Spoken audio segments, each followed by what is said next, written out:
Reality. We are all able to perceive our surroundings and interact with them.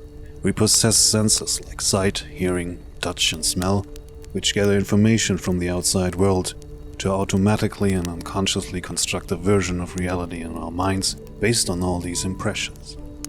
However, this subjective version of reality is not only built from current, immediate sensory input, but is also heavily influenced by our past experiences, unconscious beliefs, assumptions and opinions, priorities and values. The philosopher and consciousness researcher, Professor Dr. Thomas Metzinger, refers to this subjective version of reality as the ego tunnel. You can imagine the ego tunnel as a mental, entirely individual tunnel through dynamic, inaccessible and high complex reality, differing from person to person. Our consciousness never has direct access to this reality.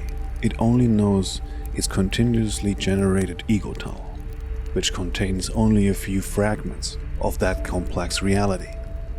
Most importantly, the interpretation of those fragments is based on our beliefs, ideas, assumptions, values, and priorities.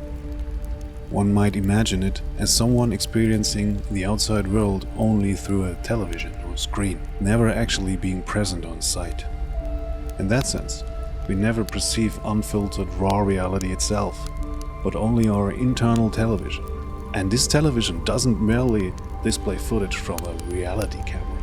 In fact, this internal television also selects which images we even see, what details we focus on, which ones we ignore or downplay, and most importantly, how we interpret and contextualize them, and what conclusions and judgments we draw. Thus, a group of people with similar beliefs, experiences, conditioning will tend to assess the same situation in a similar way, while other groups with opposing beliefs might interpret and judge that same situation entirely different.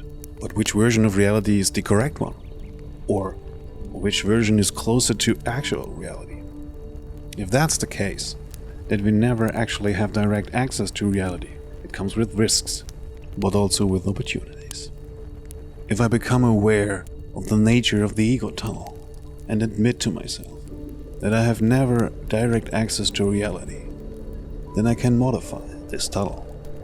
I can do so by changing my thoughts and acquiring verifiable knowledge, by analyzing my own unconscious beliefs to make the tunnel more useful to me in my daily life, and, above all, to become mentally freer, learning to influence and transform myself in a desired direction.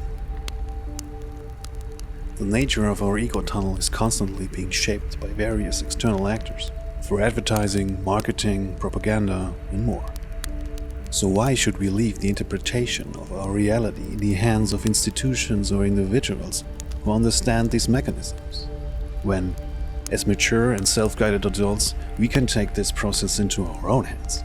By doing so, we serve our own interest more directly, instead of serving the interest of others, which often don't align with ours, and in many cases even work against it. We hope these thoughts inspire